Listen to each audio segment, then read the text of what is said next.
So I'm Diane Watson, and my title there, like Naomi's, is a clinical lead.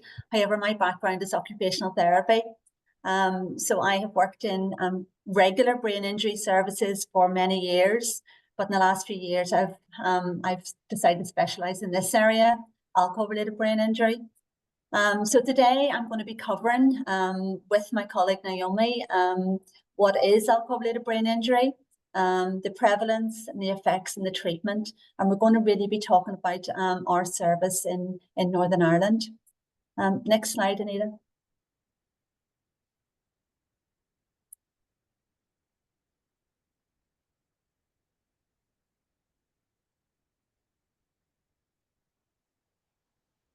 Sorry. Next slide. It's actually really timely that this seminar is this week. We've just launched the Northern Ireland Substance Use Strategic Commissioning and Implementation Plan on Tuesday. And within that, alcohol-related brain injury is seen as a medium-term priority, which means that they're going to be looking at how we treat individuals with this condition and what our vision is of improving services for them, but also looking at preventative measures as well. The Western Trust have announced in the last few months they're actually going to be developing some description of a pathway for the condition as well. The ARBI, that's Alcohol-Related Brain Damage Network in England, in the UK, are just finalising a consensus document on the management of the condition, which I'm lucky to be part of. And Alcohol Forum Ireland just 2 weeks ago ran a conference in Sligo specifically looking at alcohol-related brain damage. You'll see that alcohol-related brain damage and alcohol-related brain injury are used, really they're co-used. They're both really the same thing. Next slide, please.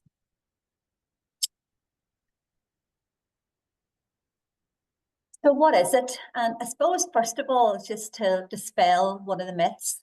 So alcohol-related brain injury is not an injury to the brain caused by a trauma associated with alcohol. So it's not someone who has been assaulted and they've had alcohol on board, or someone that has fallen while they were drunk and had a traumatic brain injury. It's actually really quite different. And if I'm honest with you, a lot of people don't really know what it is and often misunderstand it as well. So alcohol-related brain injury, alcohol is known as a toxin, and the term itself is really an umbrella term encompassing various directly and indirectly alcohol-associated conditions. So it's damage done to the brain by consuming harmful levels of alcohol over a long period of time. It's also because of a thiamine deficiency. So thiamine is our vitamin B, which is really essential to protect our neurons and nerves. And unfortunately, alcohol can damage all those. And also alcohol-related brain injury would have outcomes of cognitive behavioural changes. So typically the impairments that we would see observed in this condition can be subdivided into cognitive issues, behavioural issues, emotional issues, and functional issues. And I'm going to cover a few of those as well. Next slide, Ada.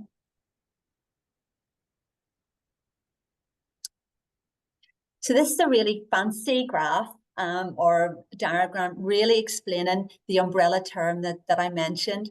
So although we're talking about a diagnosis of alcohol-related brain injury, that within that we have subcategories that are normally diagnosed by the medics at hospital level. Typical presenting conditions we would normally see coming in are Korsakoff syndrome, which is really quite severe amnesia and rapid forgetting of information after alcohol, after a large consumption of alcohol. Hepatic encephalopathy, which means that somebody would have the liver damage initially, and then as a byproduct of the toxins, they would go to the brain and cause damage to the brain. Or maybe we would also see frontal lobe atrophy. Actually, the frontal lobe is shrunken, and that's specifically due to damage to the brain as well. So yeah, so it's a very complex condition, really and truly, but we use the umbrella term of alcohol-related brain damage. Next slide, Eva.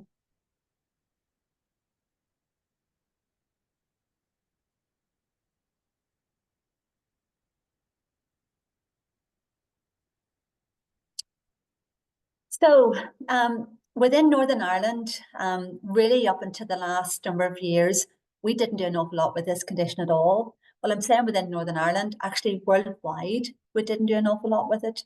There was a review by the Royal College of Psychiatrists in 2018, and they did in that review specifically highlight that this condition was really neglected in Northern Ireland, and we won't do anything in terms of helping people get better. It also concluded that very few individuals had any kind of access to specialised treatment in relation to the condition. So within that, we realised that actually we need to start looking at it. A number of these clients would have been in hospital wards, really cognitively impaired, or inappropriately placed in nursing homes for age 65 plus. Next slide, please. So our estimates for the numbers of people who actually have this condition in Northern Ireland are 35,000 people. And within the Republic of Ireland, it's 75,000 people, and with the Republic of Ireland, 75,000 people, which is actually really quite high numbers. I'm saying estimates, not going to talk about the difficulty in actually getting the correct numbers as well, but they're still really quite large, and some people would even say they think it's probably more than that too. Next slide, Nita.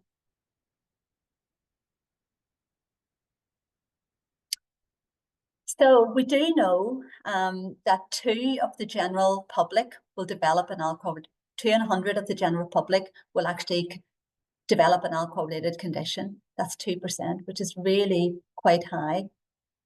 So we know that about 75% of those are male and 25% are female. And within our unit that Naomi's going to talk about, we consistently see this pattern of 3/4 referrals being male and 1/4 being female.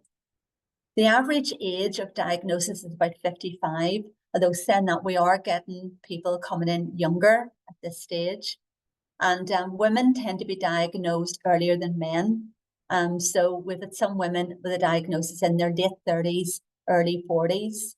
And I'm guessing that body mass is an issue, but I'm also guessing that perhaps women have more direct contact with services that may highlight that there's difficulties in this area, maybe kids not going to school, or women going to well women clinics, or more GP appointments and so forth. But I'm guessing that's probably why that they're picked up a bit earlier. Also the stigma, and it's maybe more socially acceptable for men to drink heavier than women as well. So that may be highlighted more too. So we know that of the alcohol dependent population, it's estimated that 1 in 8 say have an ARBI, and 80% of people with alcohol dependency will develop a thiamine deficiency as well. Next slide, please. So what is harmful drinking? And we have many of a discussion in the unit on a daily and weekly basis regards what it is. So really, what the Department of Health is recommending that we don't take any more than 14 units of alcohol a week. So that's really about 3.5 bottles of wine for a man, or 14 pints of lager. So really and truly, it's not an awful lot. I mean, a lot of our clients, when we talk to them, when we talk about heavy drinking, a lot of our clients would maybe be having a litre of vodka a day, which is 40 units in itself. So they were quite surprised when we talked about, what the recommended amounts are. And I know it is publicised quite a lot, but doesn't always get to the people on the ground. It doesn't always get to those who don't have social media, maybe people that are isolated too. So research will show us that in some cases, men who drink more than 35 units of alcohol a week and women who drink more than 28 alcohol a week over a period of 5 years or more are more at risk of developing this condition. So it's really the high number of units and the longevity of actually consuming the alcohol as well, which is the problem, which is why, you know, that we could probably get through our student days okay, you know, a couple of years. But most of the individuals that we would see, unfortunately, would be drinking probably most days and significantly higher than 35 units. I mean, we're talking about some cases, maybe 200 units in a week. So really, really quite high cases. Next slide, please. So how does it present? So when we get a referral for an alcohol-related brain injury, what are we looking for, or what would we expect? And how is it different from other conditions, really, as well? Next slide, please. So the main area that we would see difficulties would be in relation to someone's cognitive functioning. So really and truly, every referral that we would see difficulty in converting short-term memory into long-term memories, that rapid forgetting. That, you know, when you walk out of a room, you forget a conversation, you forget a name. We tend to remember people's faces, tend to be a bit better, but actually it's the verbal memory that tends to go quicker than anything else. We would tend to look for confabulation. So confabulation would be really believing a memory that you have, really believing something.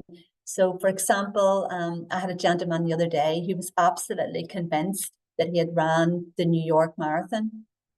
So sometimes you don't know, because maybe he did run it. I wasn't sure. So I asked him questions like, okay, so how would you train for a marathon? And he could tell me how he would train. So where did it start and finish in New York? And he could give me a rough idea, enough plausible information to sow a bit of doubt in my mind, thinking maybe this gentleman actually did run the New York Marathon when he was well. But I did speak to his brother, and he said, no, he actually didn't. But he had been in New York, and his wife had run the marathon. So there was an association there. And quite often confabulation, there is an association. There's a trend to it, or a thread to, you know, the information that's been given to you. But it's a really strong belief that something has happened that really hasn't happened. So some people can get distressed if you confront them and say, no, you're telling me lies. That wouldn't be the way to treat it. But really, you have to try and give person enough information, enough evidence, maybe collateral evidence from other people, to make them think rationally, I didn't do that. So some people can have cognitive communication difficulties, difficulty with turn taking. They may interpret information different. They may not read non-verbals particularly well. Most people have serious problems with executive functioning, not able to plan. I mean, I'm thinking simple things, not able to maybe plan what they're going to wear, appropriate for the weather, not able to plan a meal, not able to get their things together for maybe showering, or for maybe organizing their room, and really have a lot of difficulty in prioritizing as well. So before people would even come to our unit, we would see evidence of this. Maybe that, well, number one, they probably prioritized alcohol rather than paying their bills, or prioritized alcohol rather than even maybe buying food. Poor attention. So maybe they can't follow a TV program, they can't read a newspaper, they can't really attend to conversations particularly well, and reduced information processing, that really they're missing gaps in information. Their brain is running a lot slower, and they're not able to take complex information on board on the same rate as they would have done prior to their injury. Next slide, please. We would see behavioural difficulties, and I'd see evidence of those pre-admission to our unit, and maybe while they're in the unit as well. So quite often our individuals would have poor impulse control. So we might see evidence of shoplifting, involved with PSNI, maybe getting involved in poor relationships, risk-taking behaviours, you know, maybe, as I say, we've had individuals who've come from the prison services, making poor judgment, maybe not learning from previous experience, not that carryover from previous experience as well, and maybe having difficulty with emotional regulation. I mean, most of our clients, that by the time they get to us, the majority of them, there's very poor family relationships, very poor marital relationships, maybe not as many friendships there, and very few of them have been able to work over a period of time as well. Next slide, please. So I think there's one before that. So just also it's the emotional problems, very, very low self-esteem. Don't really, a lot of our clients don't believe they're worth getting better, don't believe they're worth, you know, people caring for them. Say marriage breakdown, relationships breakdown. We see coexisting difficulties in relation to mental health issues. So the majority of our clients have some degree of low mood anxiety, but also we would see some dual diagnosis, maybe like bipolar or some element of psychosis. There are personality disorders as well. And I think the common thread is a lot of ours would have difficulty with resilience, being able to kind of, you know, get back on track again and being able to actually empower themselves to improve. Next one, please. From an occupational therapy perspective, it's an occupational therapist's dream to work in this area. So we would see loads of areas, loads of very basic areas on before we even start doing a lot of rehab. So the majority of our clients would have very poor self-care. So I've had one individual before she came into the unit, hadn't showered in 6 months, hadn't washed her hair in 6 months, but had no recollection that that even was an issue or a problem. A lot of neglect. I mean, we'd have individuals who would have hoarded, but I'm even talking about personal neglect in that maybe they didn't cut their toenails, didn't go to the dentist, maybe won't take in their medication. So a lot of difficulties really in that area. And obviously had been drinking alcohol and not taking food for a long time. So maybe very, very poor diet. A lot of our individuals have a very sweet tooth. I suppose the high levels of sugar and alcohol would transfer. So, you know, rather than having a good meal, they'd maybe prefer some Coke, a load of sweets, buns and so forth. We do really work at that and do a lot of education around that too. A lot of sleeping difficulties, very poor sleep-wake pattern. So that's one thing that we really work at the beginning, that everyone gets up at the same time in the morning, go to bed at the same time at night, that they change out of their pajamas, that they're having a good bedtime routine, they're not smoking late at night, they're not having caffeine, doing mindfulness in the evenings, really anything that's going to try and reset that brain. Because a lot of our individuals, when they were very unwell with alcohol, wouldn't have known the difference between day and night. It would have all just been one big 24-hour cycle. Some people have orientation difficulties, which means that they can't leave the unit on their own, and they may be under a Mental Health Act or the Deprivation of Liberty, because if they left, they couldn't find their way back. Their visual memory and their topographical orientation is really, really poor, so they can't do good route planning. We look at road safety. So for those who do improve, we really encourage people to try and get out as much as they can.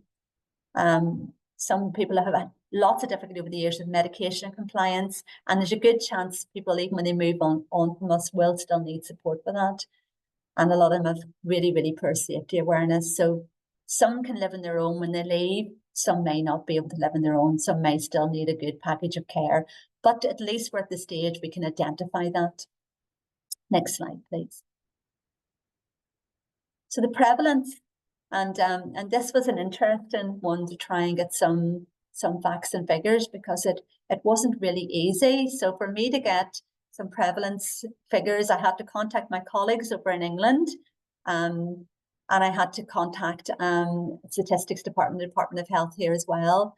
And when I asked them for, can you give me the numbers of alcohol-related brain injury, they come back to me and said, no, we don't have any numbers, because they're very, very poorly recorded. Next slide, please. But what I did manage to get from Encompass in 22 or 23, 24 was these numbers coming through. So once I gave them the breakdown of the actual condition, they were able to come up with some statistics for me. We were surprised that hepatic encephalopathy had quite large numbers. That would be probably those who are admitted to the liver wards initially, regionally, through the Royal and most of the other major hospitals of liver departments too. So they seem to be something in their coding that seems to be a lot better than other areas. What we find is that individuals, when they go into hospital, maybe they've become very unwell, very confused, needing detox.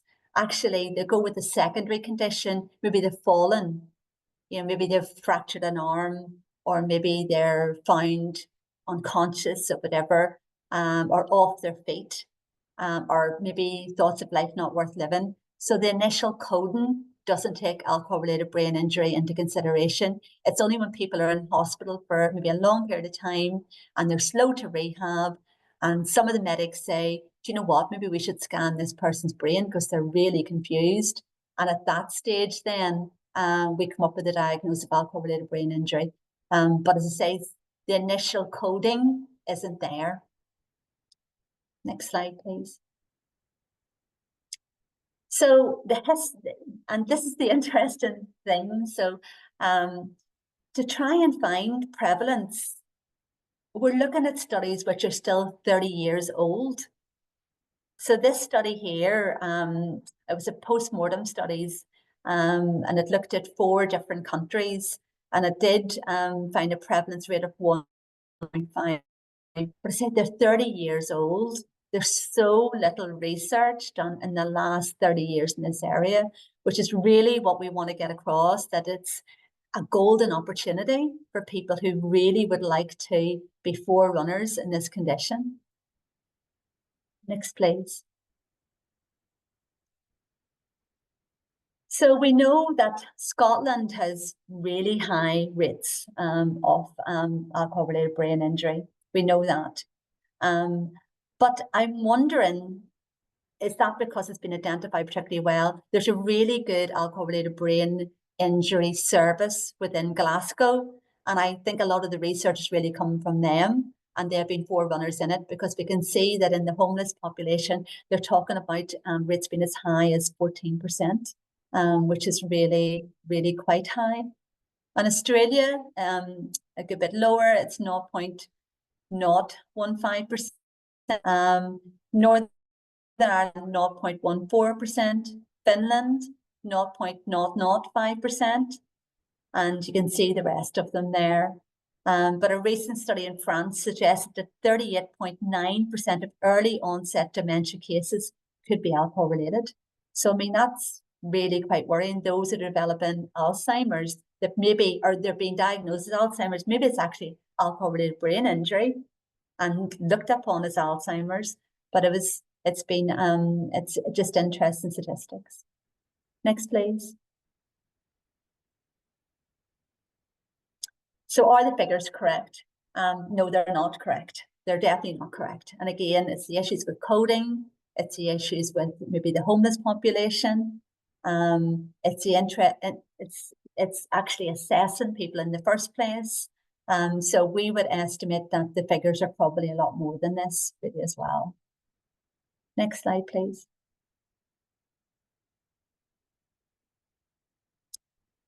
If you can just go back one. So we know that there are significant issues with data. So I am actually working with statistics in the Department of Health just to red flag this, because if we're planning services, we really need to know the numbers. We really need to know the numbers. So the issue with data are significant difficulties, as I said before, with coding on admission. So the diagnosis of alcohol-related brain injury isn't a good bit down the line. It's normally not the primary condition. So many individuals may actually not engage well with services. I mean, for example, homeless individuals may not see a GP, may not go to hospital appointments, may not be followed up by addiction services. So there's a chance that large numbers of individuals with this condition actually are never diagnosed. It's interesting, I've done some training to the prison service, and they would guesstimate as well that a huge number of their individuals with previous alcohol and addiction problems are presenting with cognitive issues. And I would suggest that they probably need screened for alcohol-related brain damage really as well. Next slide, please. The coronavirus didn't do anyone any favors when it came to looking at alcohol consumption. And we certainly know that there was an article published just last year in the Future Journal of Healthcare, which talked about the escalation of this condition really with coronavirus. And certainly we would have a number of individuals who would pinpoint working at home and maybe had previous high levels of alcohol consumption, but working at home, and the only place where they really could go was the off license that was opened. You know, so they would they didn't have to be accountable, they didn't even have to get dressed during the daytime, there was nothing else to do. And certainly we were a large number just from our own service that we could pinpoint COVID-19 has been a big issue in their escalation. And those who were isolated too, you know, people were drinking on their own, they won't actually go out to pubs and so forth. And that would be another factor really as well. Next slide, please. So I'm going to pass you on then to Naomi. Thank you very much. Thanks, Diane. So I suppose Diane leaves us with really at the point in the world whenever we went into lockdown. Unfortunately, that's pretty much when we chose to open our unit. So in terms of addressing really the issue that we have with ARBI, particularly in Northern Ireland, Leonard Cheshire set out to work with some of the trusts. It was initially with Belfast and South Eastern Trust to set up a service, and it very quickly went into a regional service. So there was a lot of planning and organisation went into it, but we actually opened our doors to service users for the first time in February 2020. So in terms of the unit, we're based in East Belfast, and it's a 14-bedded unit. Everyone has their own bedrooms with ensuite, and then we have communal kitchen and living room areas. The building is of mixed sex, and we take, as I say, from all the trusts across Northern Ireland. And the aim of the service is really to try and return people to as independent living as possible. So many of our residents prior to admission were stuck in that revolver door system, that they were in and out of hospital and or into custodial sentences. And really from a societal perspective, we're trying to break that cycle and actually have these people return to some form of successful living in our communities. The placements are short term, nobody lives with us permanently, and really we're aiming for that kind of 12-month rehab because the evidence shows that that's really our best scope for neurological recovery. We do have a maximum stay of 3 years. We have one resident at the minute who's just at that point, but that's to do with difficulties with discharge. We've a real lack of social housing for these people. We get them to the point where they're ready to go, and then unfortunately there's often nowhere for them to go, sadly. You can go on to the next slide for me, Anita. So as Diane mentioned earlier on, we do sit with the statistics, which has just always been quite amusing to ourselves. The females at current, our rate of referrals has been 28%, so it really is about that 1/4. And it always just seems to go that whenever we have a wee run of female discharges, that magically a few more female referrals will come through. It's very unusual the way it works, but we've always sat in that sort of 3-to-1 ratio with the residents. So far in the service, we've had 56 residents have gone through the rehab programme with varying degrees of success. Our average stay for our most recent stats in November there were 422 days. So we're just over the 1 year mark, probably closer to the year and a third. But we're not far off what we're aiming for. Sadly, our shortest stay has been 6 days whenever someone has come over and taken quite unwell whenever they've been with us. And our longest is the current resident who, at the date of pulling this data, was 1,153 days, which is absolutely not what we are aiming for these individuals. Move on for me, Anita, please.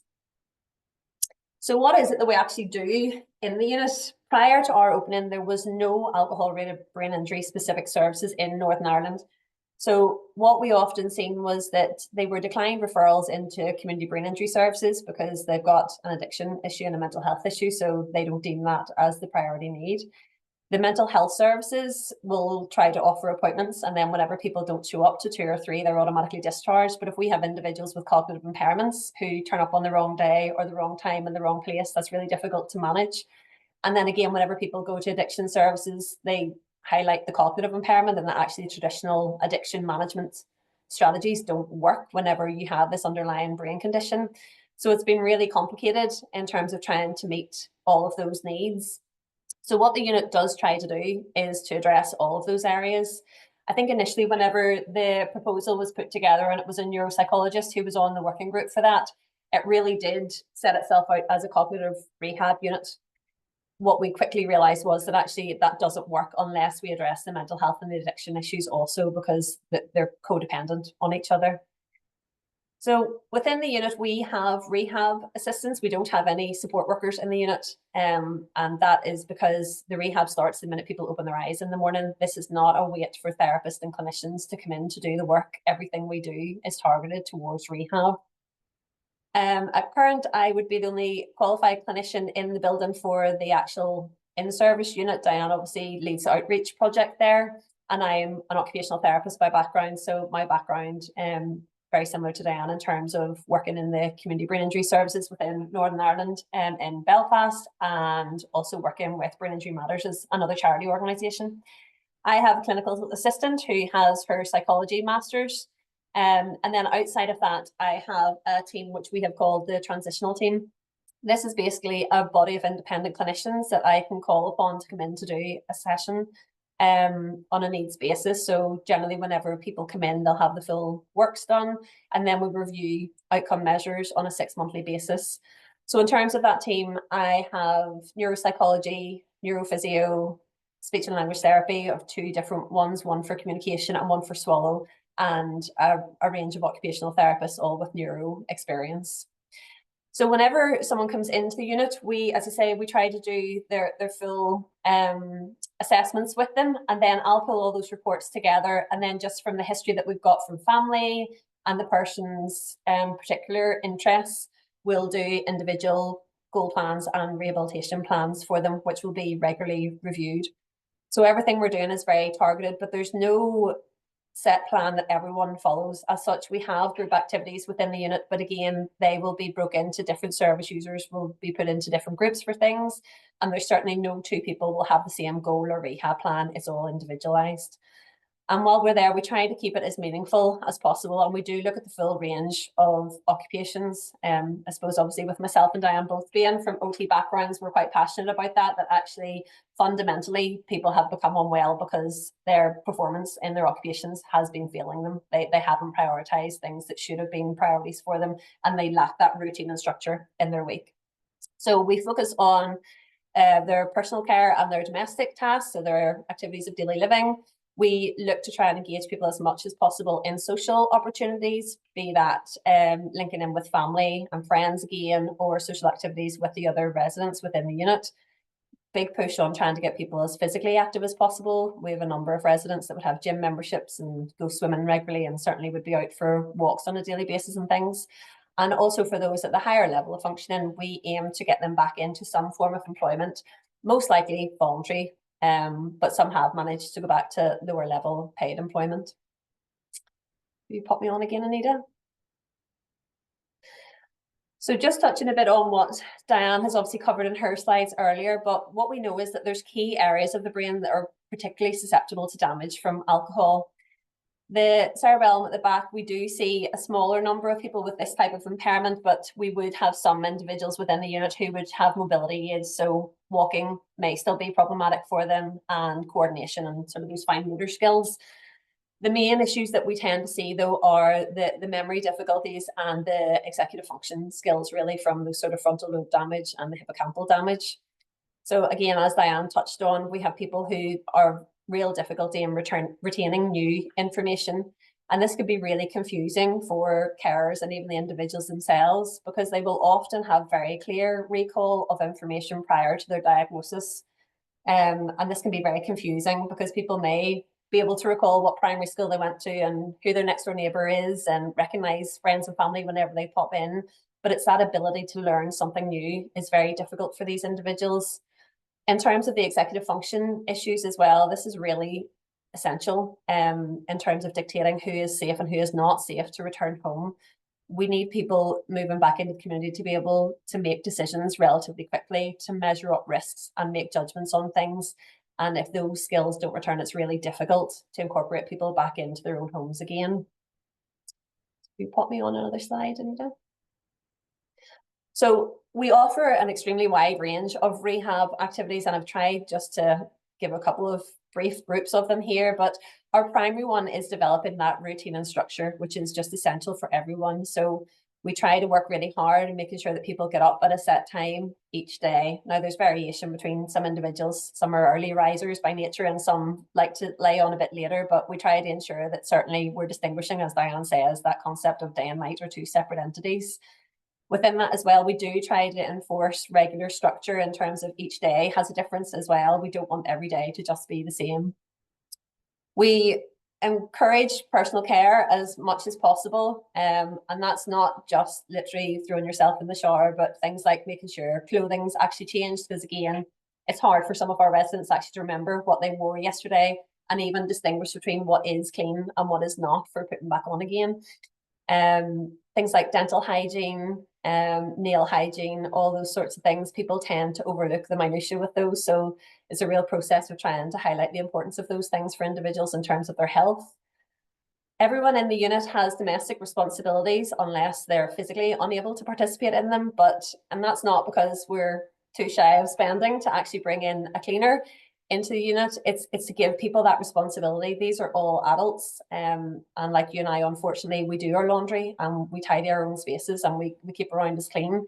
There's also that concept of being part of a social entity, and they're part of the unit as a whole, and they're doing things to help themselves but also their peers in that process. So we have a set household routine for things like hoovering and wiping down tables in the kitchen, helping out with meal prep, those sorts of things. We have a real push as well on physical exercise, and there's a full body of research out there showing the impacts of physical exercise on our mental health well-being. And obviously everyone who's come into us has some background with mental health difficulties, so we do try to promote exercise as much as possible, and a good number of our residents will be out doing exercise on a daily basis. The cognitive rehab is obviously more specialised, and again, everyone will have a very individual package for that. Everybody has an individual cognitive work file, and that will be aimed around the reports that I have from the clinical team, and also difficulty that our rehab assistants will be reporting on a daily basis. Some of that will be paper-based exercises, some of it will be more functional and out in the community, and we try to keep that as varied as possible, and it's regularly reviewed. Community reintegration is essential because fundamentally we want everyone to leave the unit and return to the community again. We would love to avoid anybody ever having to go into a care facility, but it's not always achievable, sadly. But really that concept of getting back out into the community and being confident in social settings is so important. We talk frequently about the idea that actually the ARBI unit really keeps people in this little protected bubble. You know, that they come into us and they know that staff would be very attuned to if they had consumed alcohol, or if they weren't managing their showering or keeping their rooms in an acceptable state. But actually, whenever they leave us, they're not going to have that. They're going to be exposed to other people who will be consuming alcohol. They'll be around other people who will not be making decisions in their best interest for them. And they need to be able to weigh those judgments up themselves. From a mental health perspective, we try to link in as closely as we can with our other trust services. We're mindful that we don't have a specialist mental health practitioner within the unit. Diane and I would both be more so from the neuro background rather than mental health. So we do link very closely with our colleagues in the mental health services, and that works relatively well, co-working those services. The same goes for the addiction services. The other thing with the addictions is that we have made very strong links with our other community providers in that regard. So we've got really good links with Inspire and Dunlewy, and actually we've done some joint work with them as well in the past. Just the last ones at the end is that whenever we are looking at goal plans, it's important that people have a purpose. It's important that people have a want to actually get up in the morning and to aim for. So we do include leisure activities. There would be plenty of things that happen in that unit that other people would be suggesting that's not rehab, they're just doing a quiz, they're just having a bit of fun. But that's so important for people to actually feel that actually life is worth enjoying, that there's a purpose to my day. And then, as I say, we do have a small number of people who actually would achieve a level where further education or employment is absolutely achievable for them, and we facilitate that where we can. Again, we link in quite closely with some of our other charity providers for that, so we would link in with the likes of Cedar and UCell for that. So you want to put me on again there, Anita? So really the sort of approaches that we use, we fundamentally use a motivational interviewing approach. Everything we do is targeted at inspiring people to want to recover, and it's emphasising the qualities in life that they have to rehab for, basically. Within the unit itself, we do some one-to-one sessions, but we also do quite a lot of group work. So for myself, I would do the neuroeducation within the unit, and I would absolutely have service users who would talk to me about their hippocampus and their cerebellum and would understand their neural pathways, because we go into that minutiae, and people really respect that concept of treating them like an adult and actually being informed about, okay, well, what has this actually done to my brain? We also have some addiction management groups within the unit, and actually we have a previous resident comes in and co-facilitates that with our clinical assistant on a fortnightly basis, and that is so valuable, having his insight to just his experience of addiction, but also the process of going through both the ARBI unit and the outreach service as well. So we're extremely grateful for his input for that. And then Diane comes into the unit as well to do some preparatory work in terms of that transition out of the unit. We're fully aware that that's a massive jump for people and can be really daunting. Although people will spend their entire placement with us saying, I just want to go home, I want my own place again. And then whenever it comes to it, actually, it's quite scary for people. So it's great that we have the outreach service that can offer that really bespoke support for them as well. We had initially tried to use smart recovery, but realized that actually we had to make some adaptations to that. So we are based around a smart recovery type work that we do in terms of the addiction work, but it's not true smart recovery, to be fair.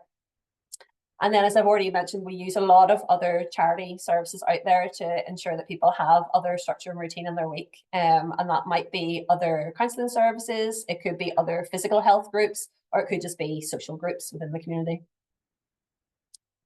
Pass me on again there, Anita. So in terms of the actual clinical work that we do, we have a huge bank of standardised assessments. And I suppose this is the purpose of today, is to really look at research. From my perspective, I've been with the service now for 5 years, and we took our first admissions in 2020. So we do have a body of research there. This isn't information that we need to collect. It's all sitting there and has been collected, and we'd just be waiting for someone to come in and do some analysis with it, which sadly, in the hours I have, I just don't have the availability to do. But up until now, we have been using an extensive number of standardised assessments, and we're looking to remove some of those and add a couple of extra ones in. So the HAS we will be continuing with, the Health of the Nation Outcome Measure we'll be continuing with, Quality of Life After Traumatic Brain Injury. Appreciate the title doesn't sound like actually what we're doing, but we're trying to make a lot of round pegs and square holes fit here, because there are not assessments for alcohol-related brain injury. The Addenbrooke's would be the main cognitive assessment, which is recommended within the literature. MOCA is not recommended at this stage, nor is MMSE. From an OT perspective, we do the Canadian Occupational Performance Measure with all of our residents in terms of trying to make sure that goals are individualised and that progress with those are captured in a standardised manner. And then we have the RBANs as well from a clinical psychology perspective. The ones in pink are the ones that we will be dropping off at the end of this year. We have the data there from the past 4 years, but we felt that some of them were a bit duplicative. And actually, whenever it came to writing the goal plans and rehab plans, didn't really offer us much information over and above the ones there in green. The ones in yellow for 2024 onwards, we have added are the behavioural assessment of dysexecutive function or syndrome. And that is really for our higher level residents who we just are really seeing those difficulties from the frontal lobe damage which has happened there. And really from that perspective, our issue with that is that often those individuals in a very quick 20-minute assessment can carry themselves extremely well, and it's very difficult to capture just the minutiae of their difficulties. So that's really useful for us. And the other one is the Rivermead Behavioural Memory Test. And again, that's probably more so for our higher level functioning residents, just to really pinpoint down what memory difficulties they have, because there will often be some strengths there remaining. As Diane mentioned earlier, visual memory strengths are usually a lot stronger than the verbal memory element. So you can pass me on, Nita. So as I've already mentioned there, we obviously have neuropsychology, OT, physio, speech and language therapy. So they all have individual standardized assessments that they will use. On top of that as well, we have a lot of functional assessment information from our occupational therapists that come in. And some of the outcome measures we use will be staff rated, and some of them are rated by the residents. The one issue we do find with the residents, just going back to Diane's conversation earlier about the likes of confabulation, and really insight is a big problem for people, that actually whenever they're self-rating, they may score themselves very highly on some assessments, and actually staff observation would be that is not accurate. For me, I'm not daunted by that particularly, because actually what we tend to see is on repeat assessment that actually, while we might be hoping, for example, with the Copland for scores to increase, actually a decrease in score is telling me something. It's telling me that now someone is recognizing there is a problem there that they didn't know about before, and that's really valuable information in itself. So from our perspective, the assessments are all repeated on a 6-monthly basis. It can be difficult at times whenever there is an unexpected discharge to get those assessments done before people go, but we do try to make sure that we have a full set of assessment scores on people before they leave the service and move on to Diane's. So sorry, Anita, carry on. So what I wanted to do is, I appreciate we started a little late and we're maybe a bit shy on time, but I think this is really important just to give you a true flavour of what happens in the service user and the service user experience. So I have a case study here, which is actually for a gentleman that helps out with our in-house addiction management group. Just to give a very brief background on him, he was in his mid-50s whenever he came into ourselves and had an extensive history of drug and alcohol use, which he reported started in his adolescent years. He had been in and out of other rehab facilities over the years and had had significant involvement with criminal justice services. His employment had been terminated on the basis of his difficulty with drink, and his relationships with even family had really broken down at this stage. He was very isolated. His mental health was extremely poor, and this wasn't well managed prior to his incarceration, but during his time in prison, it wasn't well managed in terms of medication wasn't available to him. So actually he became quite acutely unwell and then was detained in a mental health hospital on discharge. I will put my hands up and say very honestly, we got this referral through and I went out to screen him, and on the basis of his paperwork that came through, I thought this is not someone that we would be able to bring to the unit on the basis of his challenging behaviour and his mental health background. But I'm so glad that we did bring him over and gave him the opportunity to rehab, because it's gone really well. Anita, I don't know if you can get that YouTube link to work at the bottom there. I should have probably tried that earlier.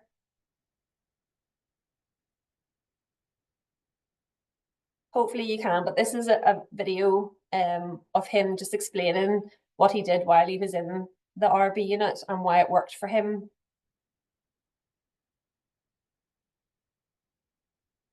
Can you see the YouTube video?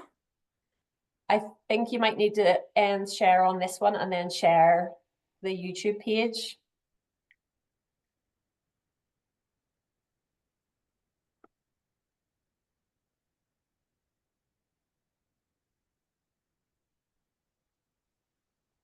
Cheshire. I came from Leonard Cheshire.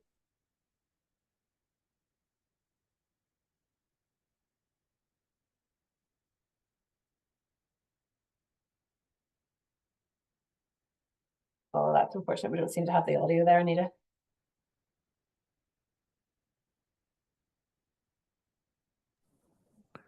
We can share that, Naomi, with the recording. Yeah. Cheers. Okay, if you just want to pop back into the slides, Anita. But basically, in brief summary, he talks through all of the different things he did and the differences in comparison to the other residential rehab services he went into. And he really goes into, from my perspective, without prompting for me, I might add, some of the OT specific things that we worked on with him. So he really recognised the value in that structure and routine in his day and in his week. He also really valued the neuro education, because he felt that gave him the power to understand what he'd done with his brain and really to make that informed decision about what he wanted to do with his future. He also acknowledged the small achievements that he made while he was with us. And actually, Paul got his provisional driving license. He learned to swim, and he did the walking marathon with us, all things that he just thought he would never achieve in his lifetime. So it was such a beautiful story. So please, it's only a short video, it's only about 4.5 minutes. So do take the time to watch it if you have the chance. If you just move on to the next slide though, Anita. But he actually discharged from our service in August 23. He lives in his own flat in the community, which he has decorated very proudly in his Liverpool football colours, because he's a mad football fan. He has maintained his sobriety and absolutely rebuilt his relationships with family again. So much so to the point that last Christmas, actually, he hosted for his mum and his brother, and they've come back from a holiday. Diane can correct me, I think it was Greece they went to over the summer. So he's really got those relationships back again. He continues to engage in, where was it? It was Zante, was it? Yeah. He continues to engage in his community addiction services, and that's testament to him. He has not left the unit and thought, that's me done now. He recognises that he needs that ongoing support, and he's engaged with Diane's service as well. And he has kept to his word. He's come back and he's helped out with our addiction management group in the unit, which actually won the UK Allied Health Award last year. And he also sits on PHA's substance use strategic group as an expert by experience. So his life has turned around, which is wonderful. So if you go on to the next slide for me, Anita. So basically that leads me lovely on to, so what do we actually want to know? Do you know, if we're saying that we have these individuals coming through the unit and we have the potential to make this much change in their lives, well, what is it that we want to put into research here? Diane's already made it very clear, there just is an absolute dearth of information out there. There's so limited information for us to go on, and we should not be looking at stats from 30 years ago. It's just abysmal. So if just go back one more for me, Anita, there. So I'm obviously within the unit now for 5 years. Diane's a wee bit after me, but there certainly are trends that both of us could pick out from just what we have seen of the individuals that have come through the service. A key one for me is the fact that I think from a social perspective, we all presume that if you have an alcohol dependency issue, well then you must be homeless, you must be someone who's come from a poor economic background. It's not what we're finding in terms of our referrals. A high number of our referrals are people coming from a middle class status. They have been in very professional jobs prior to admission to the unit. And just as Diane said earlier about that COVID issue, you know, they started working from home. They just then had a couple of bottles of wine after work. Their relationships weren't going well, so they drank to try and manage the fact that they didn't have that social outlet anymore. But we have had a range of solicitors, financial advisors, HR workers, many a postgraduate, sort of university level educated individuals into the unit. So there's something there for us in terms of this isn't an issue that is just for people who are homeless and not able to avail of services, don't have a good quality of life available to them. There's definitely something about that hidden disability within that culturally accepted range. One of the big things I touched on as well earlier was actually that lack of insight and how that impacts on someone's ability to go home. It would be fascinating for me to see if we could use some of those executive function scores to see if that impacts on people's success longer term in the community. Sorry, Anita, there's a couple more just on that last slide. I think you've jumped on again. Yes, another big issue that we have within the unit is trying to manage those very acute dual diagnosis issues. So we will have a number of residents come in who have a history of traumatic brain injury or acquired brain injury before their alcohol-related brain injury diagnosis. And we will also have some that will have quite significant psychiatric diagnosis. So the likes of people who are already diagnosed with schizophrenia and how that impacts on your ability to manage with the ARBI rehab. So again, there's so much information there around how the two impact on one another. You can go on to the next slide now, Anita. We do find that on occasions we will have residents who can actually score relatively well on our standardised assessments, but maybe don't perform so well functionally, or vice versa, may not hit our sort of average scores within the standardised assessments, but actually on a functional level do pretty well. So it'd be quite interesting to do a bit more work around that sort of frontal lobe paradox concept, and perhaps looking to see if there are other assessments out there which would be more appropriate. What we're trying to look at the minute, I am doing some work with the Belfast Trust about some research, and then we're pulling our data that we have at the minute. One of the things we actually want to look at is there potentially a score in the Adam Brooks that gives us an indication of someone who would be a really strong candidate for rehab, or if that score isn't particularly relevant. We've had a massive range in those. We've had one of our recent ladies, her score is down in the 30s. But actually she's doing quite well so far. She's orientated very well and showing quite good signs at the minute. So it's whether there should be a cutoff for that or if that's not particularly relevant. The other thing is as well, is there a period post-diagnosis where actually further recovery isn't indicated? At the start, when opening the unit, as Diane also mentioned, unfortunately, people had really been poorly placed in the community because there was not anywhere else for them to go. Certainly, we took one lady who was in her 40s out of a nursing home, and she had been there, I think, 5 years. And moved herself, so she now lives independently in the community without any package of care. So she had done very well, but there are the individuals that we've had misplaced for a period of years who are just too institutionalized, and we haven't had the same successes with them. So it's whether really there's sort of a cutoff in terms of how long past injury we can see this benefit really from a rehab program. Again, age is an indicator as well. Definitely we find that our older admissions just don't seem to do quite so well and do need a higher level of support on leaving us, and whether that should be an influencer for who we actually admit to the unit, I'm not sure at this point. Social standing is a major contributor. Really what we found is we don't need a lot of support, but just one strong social relationship on discharge, one good friend, a mother and a partner who can actually support on discharge seems to make a massive difference. Those individuals who go out without that really seem to struggle, and that would be interesting to have a bit more research around that as well. The minute as well, obviously the service has only been going, we'll have had residents in for 5 years in February coming here, so there absolutely is no follow-up studies done because we haven't had anyone that long post rehab to do the study on. It would be interesting in the next sort of 5 or 10 years to follow up with those individuals to see had success been continued and what our actual rate of relapse was again, because we're not naive enough to think that there won't be any people who will have declined after we've discharged. And the final one I just put in there is the impact of long-term service involvement with people. So again, Diane, I don't actually think we mentioned, but Diane's service would sort of be for a couple of years after discharge. It's not black and white, but it's not certainly a forever service. And it's just to see if the people that continued with other services, the likes of their Inspire groups and Dunleary, if they had better long-term outcomes rather than those who tried to go it alone. There's probably 100 other questions that Diane and I could pose as well. There are just some suggestions that came to light whenever we were thinking about this presentation.